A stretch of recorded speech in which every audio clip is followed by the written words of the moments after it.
Hi everyone, welcome to my channel. My name is Gabriella. I'm finally back. If you follow my channel, you may have noticed that I had been away for a while.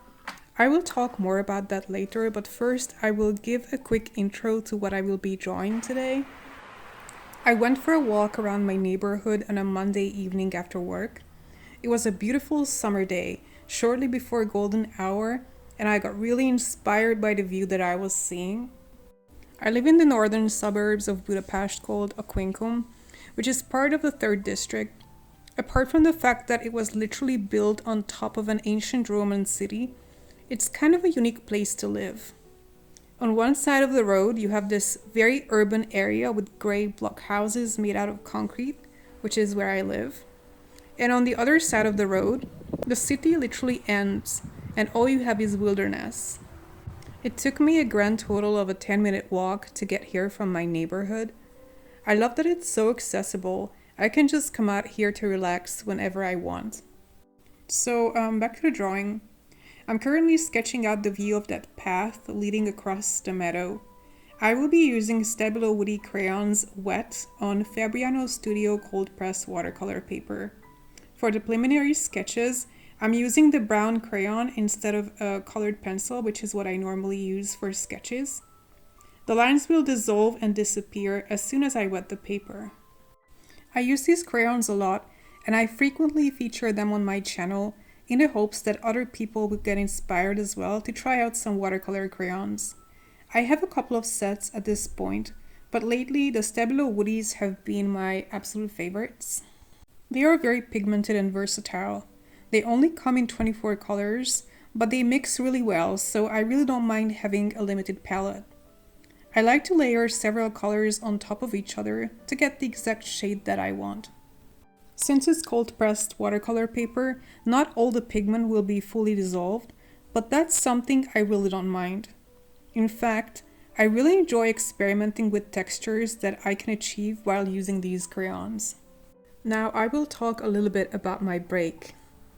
I made a post on my community tab in the middle of July announcing that I was going on a hiatus for a while. So why was that? The truth is, I didn't even go on holiday. I was working throughout summer. I didn't even take a day off.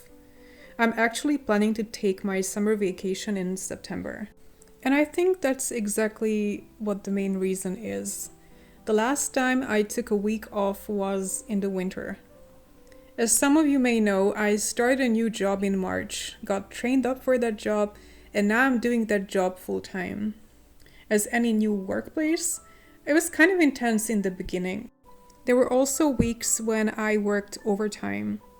I'm a bit of a workaholic myself. I have a tendency to just get lost in my work. All the while, I maintained my uploading schedule, more or less. I put out some videos that required a lot of filming and editing, such as the Stabilo Woodies series that I posted in May and June. And I still kept up with my Korean lessons. Yes, I'm learning Korean with a private tutor. And of course, I did my daily chores, what have you.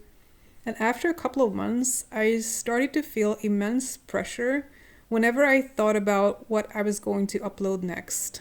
Soon I developed an art block that prevented me from creating any art whatsoever, even if I had the time.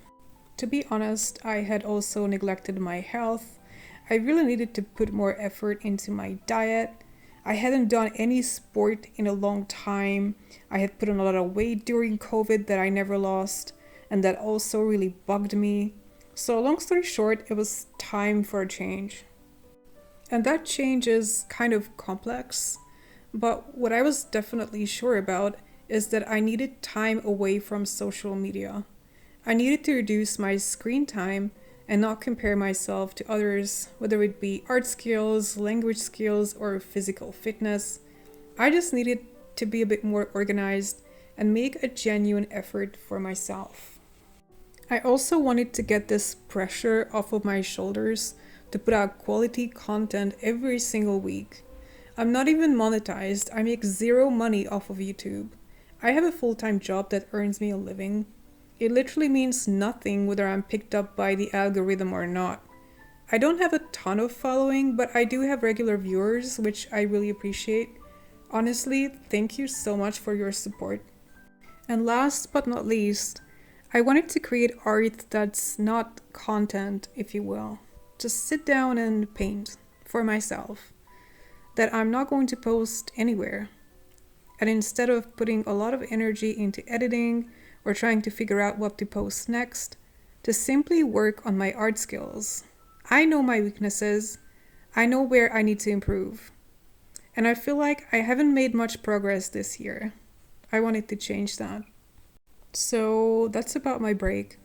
I wasn't going anywhere. I certainly wasn't going to give up on this channel. I love YouTube. I never studied art or anything. Everything I know today is because of other YouTubers that I watched over the past 4 years. My entire training is YouTube. And I watch art YouTube religiously to this day. During this time, I have also found my niche. I have kind of developed what sort of videos I like to make, and I want to continue that. What to expect from me in the near future? In September, I will be taking my summer vacation, and I'm planning to go to Greece at last. I've been planning that since COVID. I'm also planning to do an art journal project specifically for that trip, which is really exciting to me. I'm working on some watercolor, pencil, and Inktense content. Back in June, I splurged and I got the Inktense blocks as well as the Inktense paint pen sets, but I never actually got around to use them much. Right now, I'm really fired up to do Inktense nonstop. I've had the pencils for some time and I absolutely love them, and I can't wait to try out the blocks and the paint pen sets. However, here on my channel, the focus is always on the art and less on the art supplies. I do buy things when I feel like it, but I generally refrain from doing hauls and unboxings. How I like to feature art supplies is putting them in actual use, make tutorials, create a lot of art using them, and then share my experiences. Anyway, thank you for watching this video to the end. I didn't speak much about the process of the speed paint, but if you want to learn more, I have a video list on my channel dedicated to watercolor crayons that I recommend. If you enjoyed this video, please give me a thumbs up and leave me a comment. If you're interested in art, especially water-soluble media, subscribe to my channel for more. Thank you again for your support. I will see you all very soon. Bye!